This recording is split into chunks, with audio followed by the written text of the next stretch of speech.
Hello, this is DrPaulCottrell, and I'm recording this on January 8th. I'm going to be doing also a live stream after this recording. I'm going to also set up spaces so people can listen in on this recording. A lot is happening in the news, so I want to kind of focus on a certain item before I do the live stream.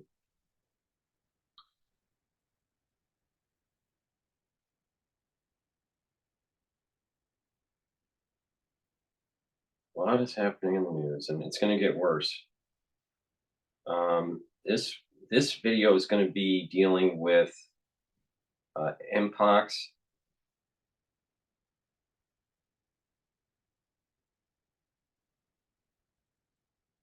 and HMPV.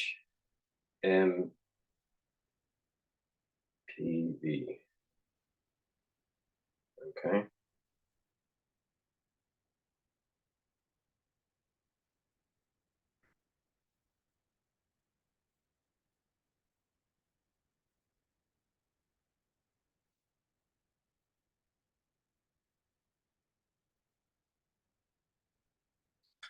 All right. So I have the X spaces set up. Now I want to start with France and their first case of MPOX clade 1. Also, there's some data that someone sent me from a published paper about the HMPV epidemiology in China. But before I do that, please subscribe to all my channels. I have 4 channels on YouTube. I have Brighteon, Bitchute, and Rumble. Also follow me on X. I have 2 channels on X. Follow me on GETTR.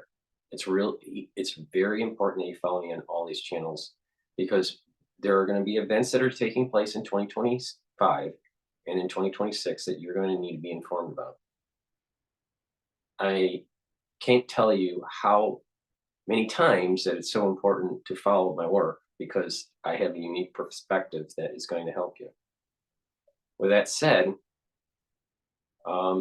make sure that you subscribe.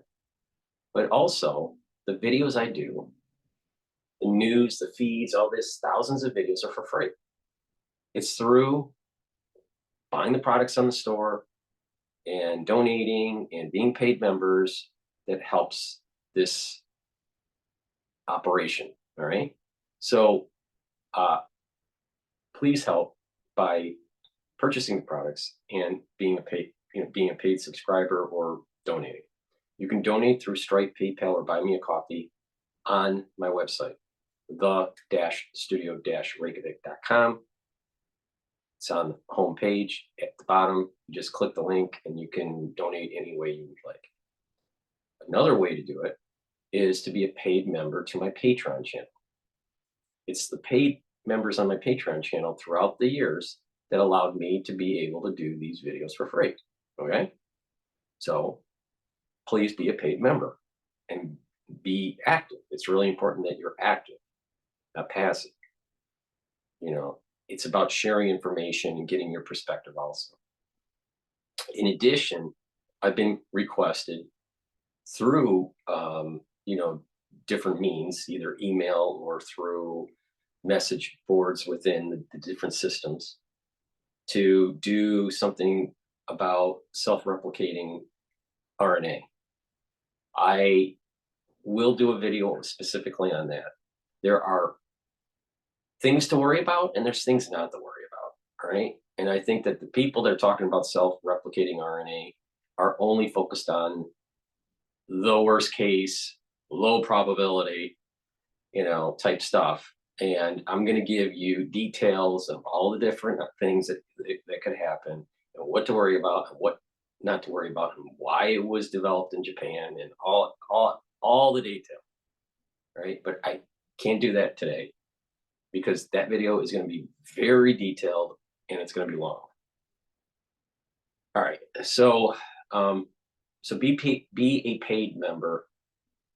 Help with me producing these videos for free. Okay.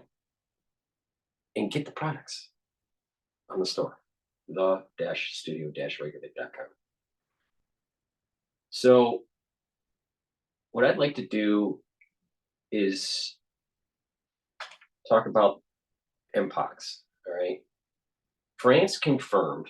All right. This is from UPI News. Okay. But this happened yesterday, last night. All right. Where France confirms first case of new MPOX strain. So January 7th, which was yesterday, French health officials on Tuesday announced the country's first case of a dangerous new strain of MPOX virus that has created havoc in Central Africa. Officials said the patient had not traveled to the hotspot region and was involved in contact tracing with the patient.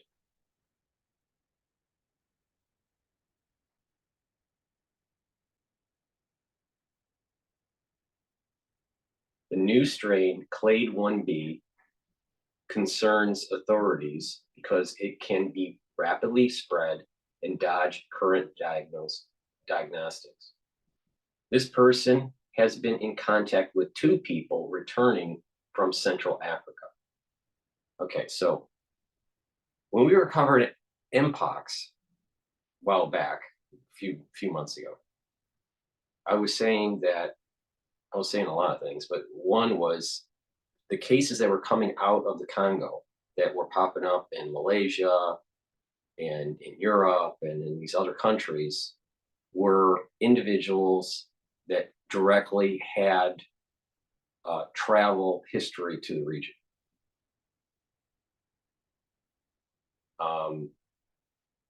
For this Clade 1, there's Clade 2, and there's Clade 1, and there's 1A and 1B and 2A and 2B.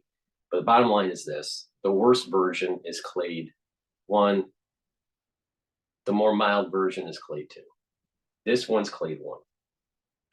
And so now we have a data point that shows that there's transmission between people that have traveled to the region, contract MPOX, and then travel back home or wherever, and then have some contact with someone else where they transmit MPOX. So here we have a case where an individual in France did not travel to the region, but was in contact with 2 people returning from Central Africa. All right, so French health authorities said in a translated statement, investigations are underway to find the origin of the contamination and identify all the at-risk contacts around the diagnosed case. All right, so they're still investigating this, but the key is that they know that it's strain. They know the strain. The strain is the subset Clade 1, which can lead to severe illness and sparked the 2022 international MPOX outbreak. Now, a big part of the 2022 outbreak was Clade 2, not Clade 1. The cases that are MPOX in the United States are Clade 2. The far majority of them, I should say. French officials said, however, the chance of the MPOX outbreak in the country remained low. Now, remember what I said months ago. Depending on if you're a boomer or not, and depending on what country you're from, there are many people that were not inoculated with smallpox. Now, smallpox is different than MPOX, right? But they're very similar. And the inoculation is the same. The inoculation for smallpox will give you antibodies against MPOX. So In the United States, they used to inoculate the youth for smallpox. My parents' generation was inoculated for smallpox. People that were in the military were inoculated for smallpox. But they stopped inoculating for smallpox in the United States at around 1972. So my generation, Gen X, stopped getting smallpox vaccinations. And because it's not endemic, it's not something that pops up, seasonally or anything like that. So MPOX, many people have never been exposed in the United States. Now, the other part of this is from the United States perspective, individuals that immigrate to the United States legally have to have a vaccine profile. And one of the vaccine profiles is for smallpox. So individuals that are newly immigrated to the United States have antibodies. Boomers, when they were younger, were inoculated, but these individuals, depending on when you were inoculated, depends on if you really have robust memory cells. You're talking about people that boomers now are in their late 60s, early 70s. I guess it depends on where you put the delineation point, but 65 and plus. All right. Many of them are in their 70s, approaching 80s. My father is in the early 80s now, I think. So yeah, he's in his early 80s. So the thing is that these individuals that are 70s, 80s, their memory cells are really bad and would not be very robust against MPOX or even smallpox.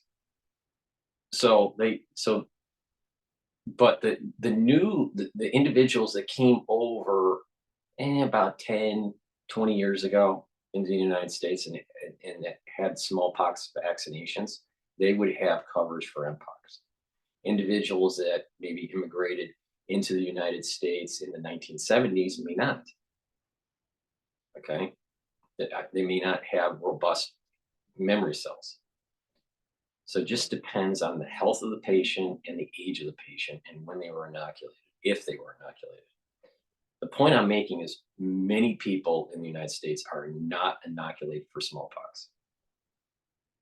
Okay. Same thing in Europe. So it's not out of the realm of possibility that if someone from the Congo or exposure from the Congo goes to Europe or to the United States, and that individual that had exposure had MPOX, it's not out of the realm of possibility that it can spread. Pox viruses spread easily. The pox virus will spread very similar to chickenpox, even though chickenpox is not a pox virus. Chickenpox is actually a herpes virus. But the clinical manifestations are very similar. It's a different virus, different genome, but you're going to have the itching, you're going to have the pock marks, it'll spread on the skin, it's contagious. It's not just contagious from skin to skin touch, but also from bedding and clothing. So it's a problem. It's a problem, two reasons. Western society, developed nations do not have robust coverage of smallpox or MPOX because their inoculation programs were discontinued for the most part. Now, if you're a veteran and you were in the service, depending on your age, depends on the robustness of the antibodies. If you served 10 years ago in the service, you probably are okay. But if you served during the Vietnam era, you're probably not okay. So it just depends. Now, I don't know about military service in Europe if they have the same inoculation scheduling for the soldiers as they do in the United States. I just don't know. But I suspect that it's similar. So the way I see this is that you have individuals that contract MPOX from some sort of contact with an individual that traveled to the Congo, or an individual that did travel to the Congo. So if someone travels from the Congo and they are exposed to an individual there that has MPOX, that individual will most likely get MPOX. Now, they come back home, and because they have MPOX and there's an incubation period, then they may start manifesting it on their body, not really realizing what it is, and then spread it through their clothing or bedding or human touch, whatever. And then those individuals that had exposure to that patient that had MPOX then may get it too. So there's this combination of MPOX is highly contagious. It's highly contagious. Pox viruses are highly contagious. Pox genomes are extremely complicated. They're very complex. And then in addition, and there's no real good way to really, it just has to go its course. There's no real good treatment for it. So, all right, you have individuals that that have exposure to someone that has MPOX, and then you have a population that most people do not have antibodies for. Most people don't have antibodies for the smallpox or the MPOX. So that means that if someone has contact with someone that has MPOX, the chances of manifesting a severe case of it is higher, especially if it's clade 1. Why? Because clade 1 has a certain protein that is coded, and that protein, I think it's D14, and D14 is not in the genome for clade 2. That's the main difference. I'd have to look at my notes that are not on my desk here, but I think it's clade 4. I think it's D14 protein.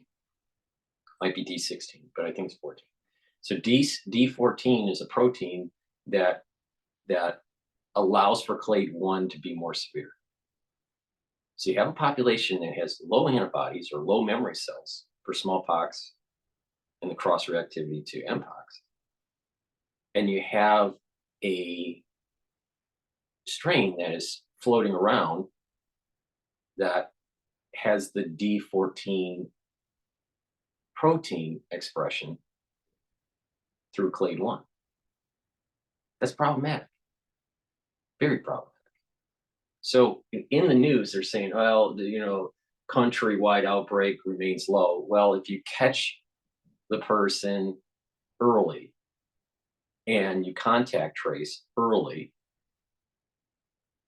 then you can kind of circle the infection and slow it down. That's a true statement.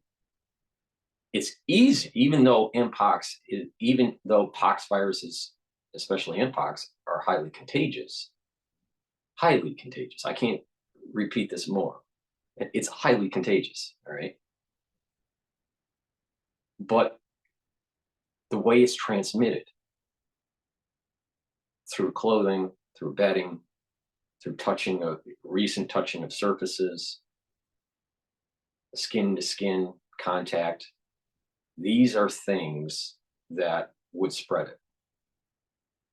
When it comes to a respiratory virus, it's a lot easier to spread because you get, small particulates or small droplets, and you can breathe that in. And so respiratory viruses they have a different dynamic in terms of spreading around the room. Just imagine it this way. You have an MPOX patient and you have 10 people in the room that do not have MPOX. So you put the MPOX patient in the room And if no one touches anything that MPOX patient touched, no one is touching the MPOX patient. And the MPOX patient doesn't spit out droplets that happen to have pox in the mouth, because you can develop pox in the mucosal lining and you know in your gums and if you spit or you have droplets and someone touches those droplets, you could get MPOX. So assume that doesn't happen. Those 10 people in that room have a low probability of getting it. But if one of the 10 people touch the MPOX patient, highly probable that they will get MPOX. Highly probable. If they touch a droplet or a surface that an individual touched that as he was touching, that surface also touched pox that's from the patient, and you touch that surface, highly probable that you will get MPOX. If you put a hat, let's say they were wearing a hat, and they gave you the hat, and one of the 10 people in the room were wearing the hat, they most likely would get smallpox. Not smallpox, MPOX, I'm sorry. MPOX. So the point here is that pox viruses, smallpox and MPOX, are highly contagious. All right, so you have this MPOX patient in, and you know they're touching the food on a buffet. All right, and let's say they're not touching the specific food on the buffet, but they're touching a utensil to scoop up some salad or something. All right, and they put down the utensil, and one of the 10 people pick up that utensil and scoop up salad onto their plate. Most likely, that individual that did not have MPOX is going to get MPOX now, because they touched the utensil from a patient that had MPOX. Okay, so the point here that I'm making is that it's highly contagious, and most likely, let's say those 10 people are millennials, some Gen Xers, but no one had an inoculation for smallpox. That means they don't have cross-reactivity with MPOX. Now, there are vaccines that are being developed for, I mean, Moderna's developing an MPOX vaccine too. And a lot of people are doing it. But the point here is that there are many people that don't have antibodies for smallpox or MPOX. Two different viruses, they're pox viruses, highly contagious. But the way, you know, the old way of developing antibodies was to use the smallpox vaccine against MPOX. Now, new technology is honing in on just MPOX. But the problem still remains.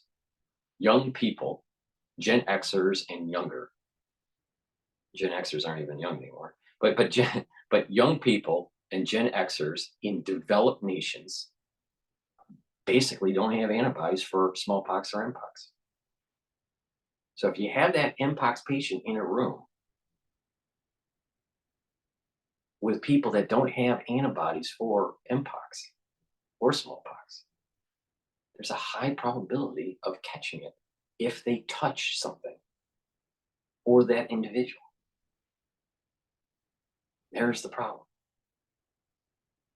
Now, the transmission rate is a lot slower than a respiratory, highly infectious respiratory infection. But droplets, like I said, you can have pox in your mouth. So someone that has MPOX or smallpox, and there's droplets, and you touch those droplets somehow, or they sneeze and they sneeze on you, guess what? You're going to get smallpox, or you're going to get MPOX, depending on if that patient has smallpox or MPOX. highly contagious. Most people don't have antibodies for it. And the antibodies that are out there basically are old memory cells that are dying off in geriatric patients. In most cases, in the developed world. It's a little bit different in the developing world because they still are doing, inoculations in smaller in less developed nations. But developed nations, we eradicated and we eradicated smallpox. So we stopped the vaccine. They stopped the inoculation program. So it's a problem. It's a problem. So they're saying the outbreak remains low as long as they did the proper contact tracing and they were able to corral those individuals and quarantine them to prevent any spread. Only if they did that. Now, if you don't believe me, just remember what it was like when you contracted chickenpox in school. Now, in the United States, chickenpox, you usually develop chickenpox in elementary school, all right? And it spreads really fast, really fast. Now, chickenpox is a herpes virus, not a pox virus, but the clinical manifestations are very, very similar. The way it spreads, very, very similar.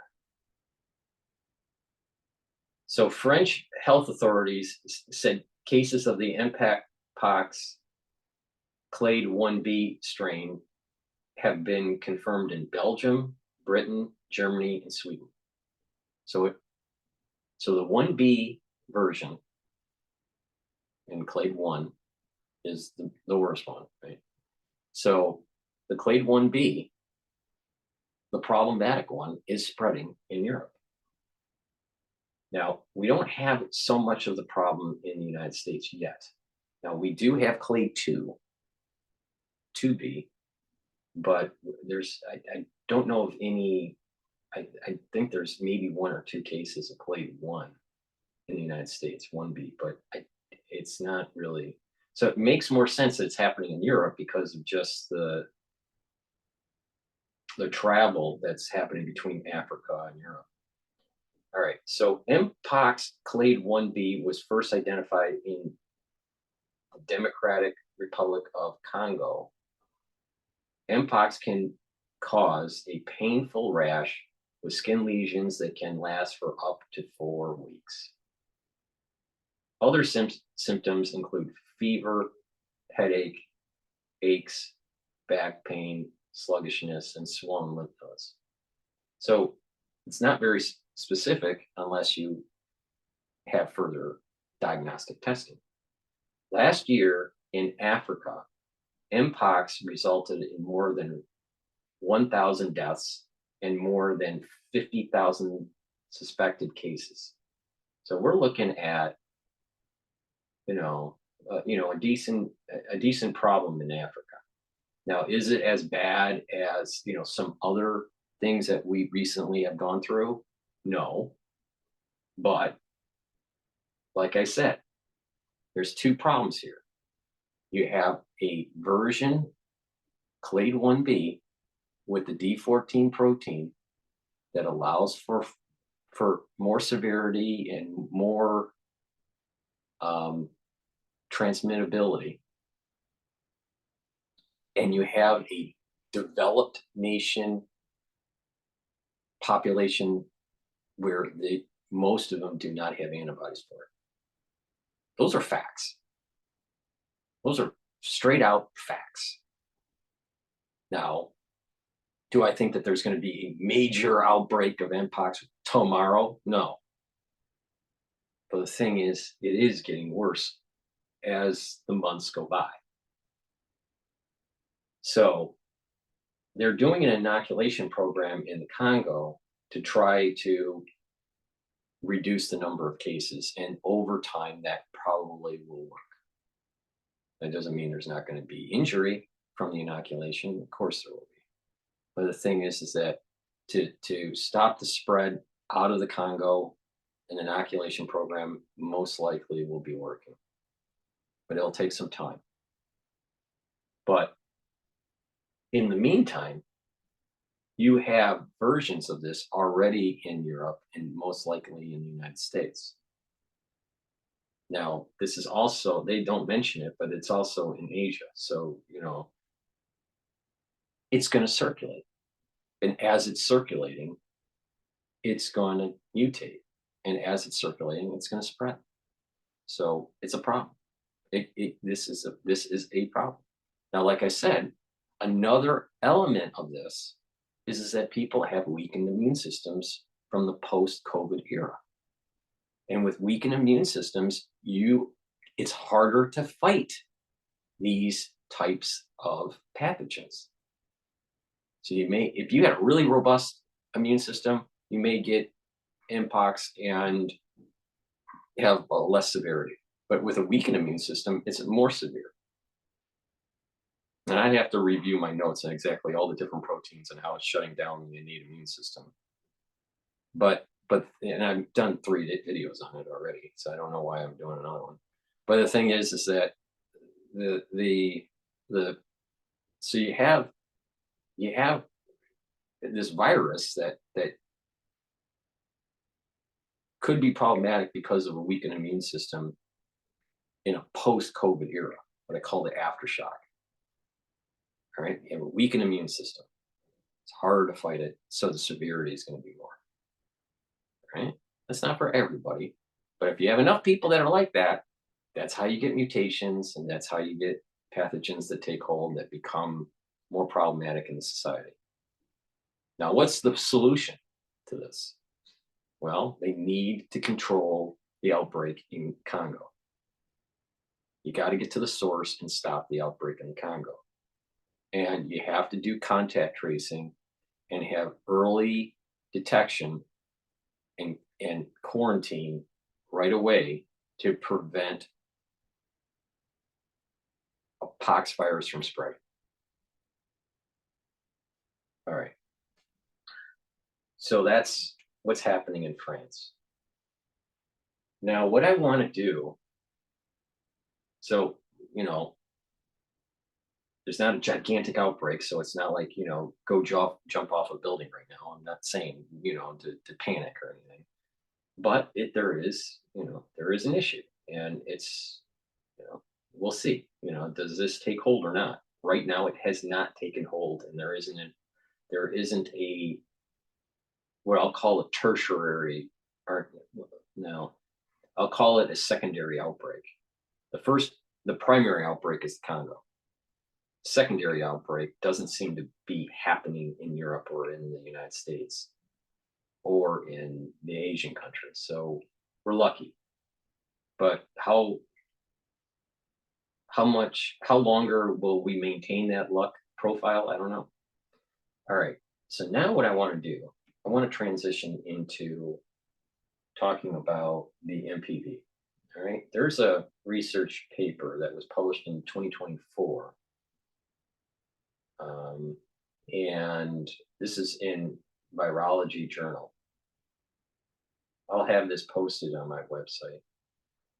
But this is talking about the epidemiology and the diagnosis technologies of human metapneumovirus in China, a mini review. Okay, so this is kind of a review kind of paper. What's going on with it? I'm not going to read the whole paper, but it's interesting. And some of the key features that I want to take a look at. There's different diagnostic approaches. All right, there's the PCR. There's a reverse transcription PCR. There's quantitative PCR. There's LAMP. There's RAA. I'm not going to go into the different versions. So virus isolation, right? So there's different ways to detect. All right, different operating times and different limit of detection. All right. So, and then the cost for them. Now, this is in China, and so there's different methods of detecting HMPV that they use. Now, what is interesting is they're trying to understand how is MPV changing across China. Now, China is a big country, and a lot of people don't realize that, but China is a big country. So you have different regions with different infectivity, with different versions of HMPV. All right. So what are some of the things that we need to kind of? So they went around and they went to different regions. Right? They went to, I don't know, 1, 2, 3, 4, 5, 6, 7, 8, 9, 10, 11, 12, 13, 14, 15, 16, 17, 18. About 18 different regions slash cities. You know, some of the cities that they looked at were Beijing, but they also, you know, Shanghai, and then went to different provinces and they collected samples, right? Lots of different samples. And they divided it out between the genders, male, female, and ages. Less than 6 months, 6 to 12 months, 12 to 36 months, 36 to 60 months, and greater than 60 months. They were more focused on pediatric patients because HMPV affects pediatric patients the most. Why? Because their immune system isn't as robust because they're developing, and not only that, because they're young, they haven't been exposed to that many pathogens. So, and they looked at the different seasons. They looked at the spring, summer, autumn, and winter season, and if the patients were outpatients or inpatients. Right. So they divided this data out. Now, some of the key takeaways that I think is really important here, and I didn't know this until looking at the paper here. Obviously there are different lineages, but I didn't know like the composition of the different lineages. So we're going to start using terms like A1, A2, A2B, A2C, B1, and B2. These are HMPV lineages that are really important to pay attention to. Now, not all lineages are worrisome. Some are benign, or some are mild. Some are not so mild. All right. So the ones that seem to really take hold in these cities like Beijing and in the Yunnan province is A2B. All right. That seems to be a hot one. A2B in terms of numbers here. There was a total. There were a total of 1,253. All right, that they analyzed, and 544 of the 1,253 were coming from the A2B lineage. So the A2B is very prevalent in China. Another one that is very prevalent in China is B1 and B2.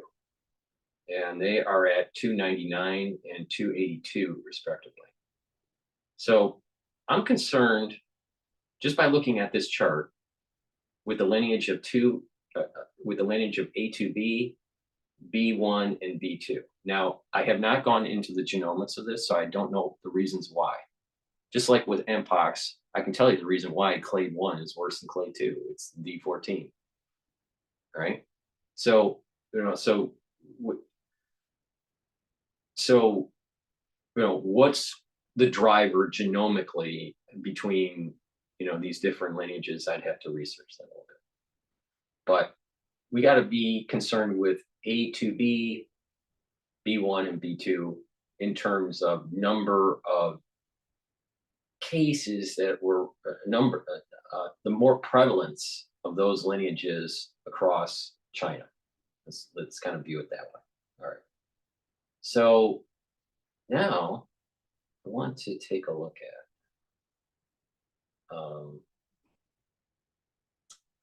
some other issues here. Where is it?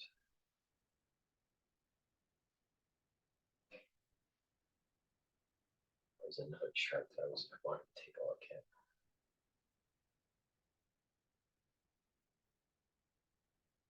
Okay, if we if we cross-section the data, where we looked at the number of tested samples relative to the number of positive samples in these different regions, and we looked at it from a female to male cross-section here. The number of samples that were analyzed for the female were 35,669. The number of positives that came out of those samples were 1,823. And out of, so, a decent number, right? And male cases were 57,000, or samples, I should say, 57,468, while it was only 2,000. So it seems as though positivity within the female population seems to be a little bit higher. Okay? Because there were less samples and you had about 1,800 positives. With the males, there were more samples, but less, but at about 2,000. So the percentage is actually higher for the females versus the males. Now, why is that? Is that because of some sort of one child policy in China, and it just kind of skews the data somehow? I doubt it, but that's maybe a reason, part of the reason. Now, another thing that when I look at the data that's interesting here is that when you look at the age groups, now again, the age groups are less than 6 months and 6 to 12 months. Now, less than 6 months, you don't have any adaptive immunity. All right? Or let me rephrase that. Your IgGs are not effective yet. All right? And your immune system is not as robust until after 12 months. So the less than 6 month category, problematic, and the 6 to 12 month, problematic. But they've also gone from 12 to 36 months, 36 to 60 months, and greater than 60 months. Now, when I look at this data, right, I'm seeing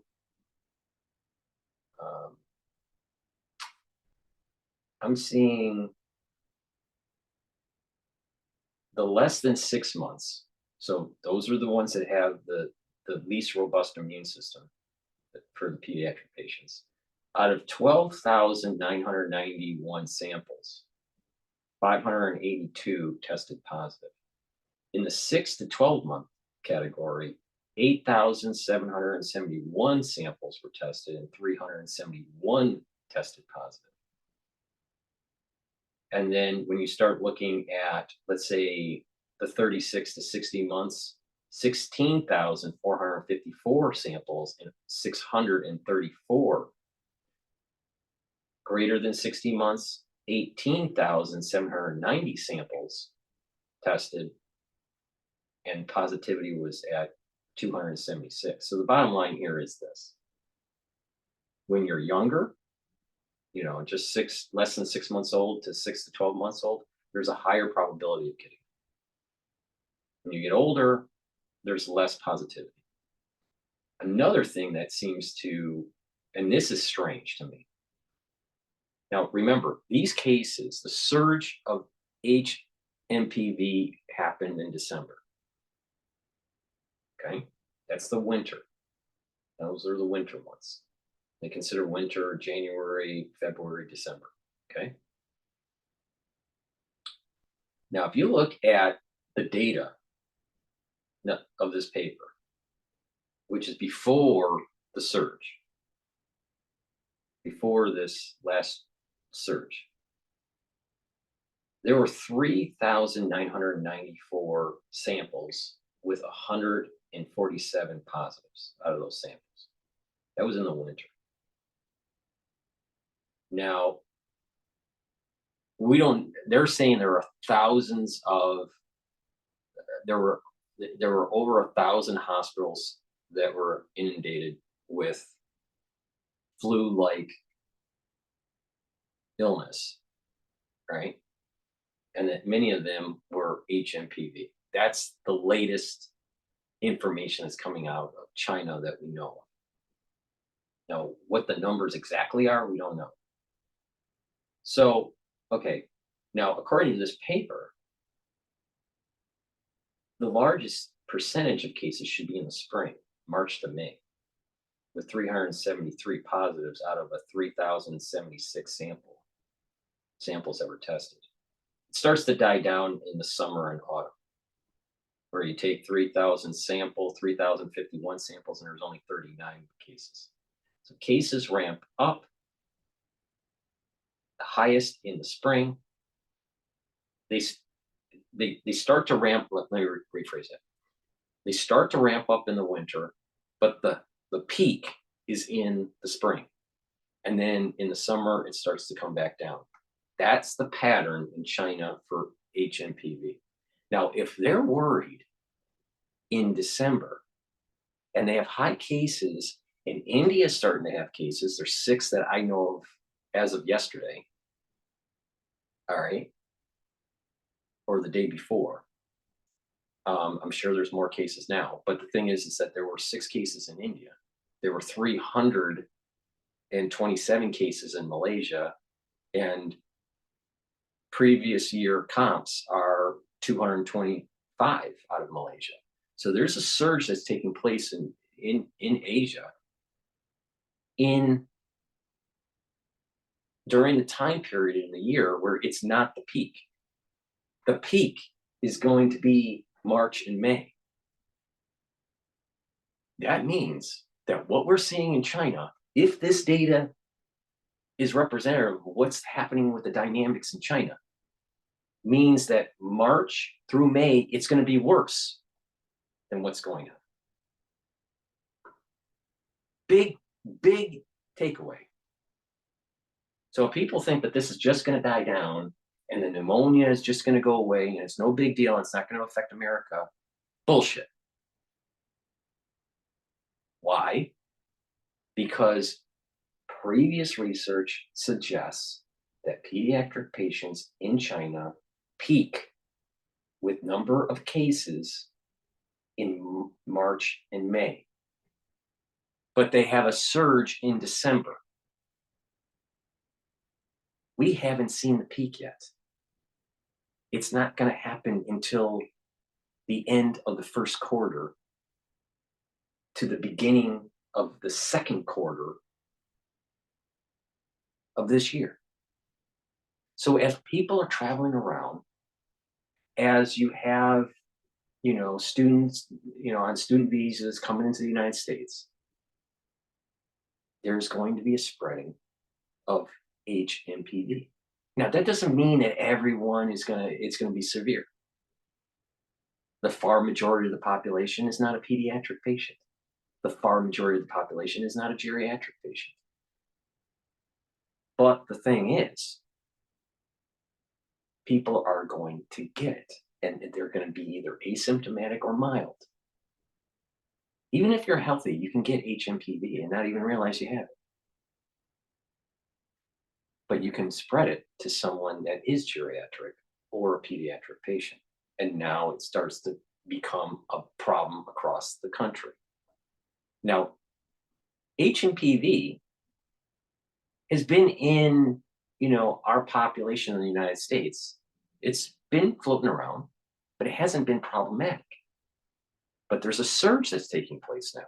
And then you add in all these other things of the aftershock from the COVID era of a weakened immune system, stuff being sprayed in the air. What the hell is the fog? No one knows.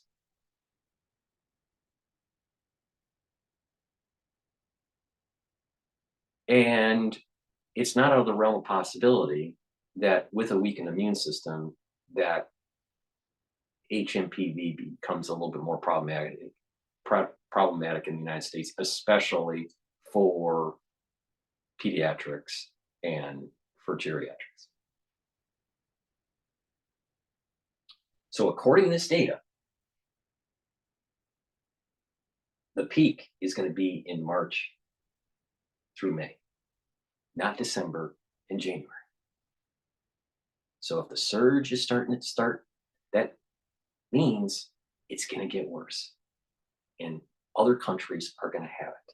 And this might be the part of the reason why India is a little bit in an alert mode. Not, I wouldn't say panic yet, but you start listening to some of the Indian news, which I have played. There is an element of panic, a little bit of element of concern. Now, some of the doctors in India are saying, this is, no big deal, no big deal, no big deal. But if it's no big deal, why is there a huge surge in China when it's not supposed to take place until the spring? Something's happening. What is it? Something leak? Something mutate? We don't know. But at least we know to start looking at the different lineages like A2B, B1, and B2. Now I'm honing in on something here. Before, two episodes ago, I didn't know which lineage to hone in on. So we're getting a little bit closer. There's also a lineage A2C, but that seems to be lower on the number of cases. Now the provinces. Now, if we zoom in on the another interesting fact here is like, what about the provinces? Where's most of these cases coming from? Out of the 1,253,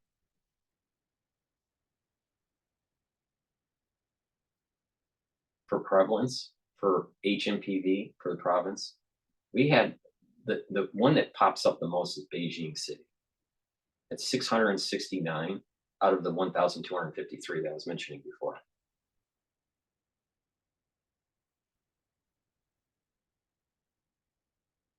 Now, in Beijing, the largest one is the A2B. Now, the next province that's problematic is the Hunan province at 208 out of the 1,253. And again, the one that is most prevalent is the A2B. So looking at this data set, it gives me the feeling that something is going on with A2B. But it's possible that one of the other lineages that were low in prevalence mutated and became more prevalent in China. We don't know without having the genomic sequencing. All right, so those are some of my initial thoughts on the epidemiology in China regarding to the HMPV. The surge that's taking place seems to be out of sync with typical surges, and the peak historically usually is in March through May. That's a big one. Most of the patients are 12 months or less. As a percentage of their that cohort group. Seems to be that there's more females than males that have a problem. But that may be a manifestation of the whole one China policy and skewing the data. I'm not sure about that. And my feeling is focus on A2B, B1, and B2. So those are the updates that I have on HMPV and MPOX. It's not panic time. But the thing is, something is happening. I mean, yeah. I've been alive for a while, all right? A lot of experience, a lot of education. And I'm telling you, I've never seen so many problematic, pathogenic issues in such a short amount of time in my life experience. And I'm willing to bet for the ones that have been around for a while, they don't remember a time like this either. Something's happening. Now, what is it? Is it man doing things it shouldn't be doing? Is there some sort of divine punishment that's going on? Is it just some sort of, randomness of chaos, and that we're just living in, we were living in a Goldilocks moment, and all of a sudden we're not living in a Goldilocks moment through just randomness. Who knows? Well, no one knows. But the thing is, when you look at it from prior years or prior decades, things just seem to be moving faster and have more impact. Why is that?